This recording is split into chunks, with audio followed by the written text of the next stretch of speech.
রাসূল সাল্লাল্লাহু আলাইহি ওয়াসাল্লামের সঙ্গে কথা বলল রান্না করা গোশত, যা ছিল নবীজির অনন্য এক মুজিজা।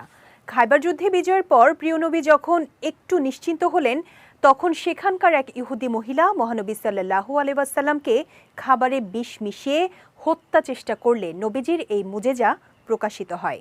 বিস্তারিত ডেস্ক রিপোর্টে। মহানবী সাল্লাল্লাহু আলাইহি ওয়াসাল্লামকে বিভিন্ন সময় হত্যার ষড়যন্ত্র ও পরিকল্পনা করেছে শত্রুরা। এর একটি হলো খাবারে বিষ মিশিয়ে হত্যা চেষ্টার ঘটনা। জয়নব নামের এক ইহুদি মহিলা এই হীন চক্রান্ত করেছিল।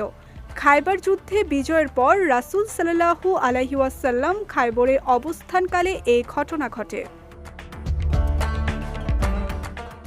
জয়নব তার দুরভিসন্ধি বাস্তবায়নের জন্য নবীজিকে নিমন্ত্রণ করে। এর আগে প্রিয় নবী কি খেতে পছন্দ করেন তাও সে জেনে নেয়। খাবার পরিবেশন করলে রাসূল সাল্লাল্লাহু আলাইহি ওয়াসাল্লাম ও সাহাবীরা খাওয়া শুরু করেন। নবীজি খাবার মুখে দেওয়া মাত্র জেনে যান যে তাতে বিষ মেশানো হয়েছে। এরপর মুখে দেওয়া গোশতের চিবানো অংশটি ফেলে দেন এবং বলেন, এই হাড়টি আমাকে বলছে যে সে বিষ মিশ্রিত।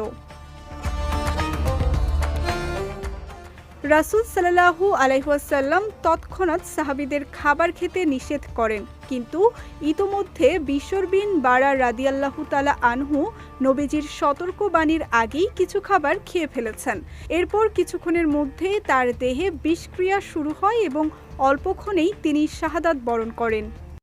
ওই দিন সব ইহুদিকে একত্র করে নবীজি কিছু প্রশ্ন করেছিলেন, যার একটি প্রশ্ন হলো তাদের বাবার নাম কি।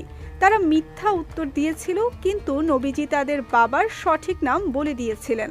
সেখানে আরেকটি প্রশ্ন ছিল তারা খাবারে বিষ মিশিয়েছিল কিনা।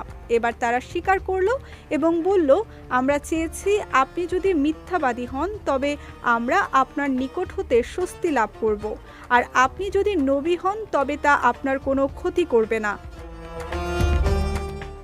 বিজয় টিভি নিউজ ডেস্ক।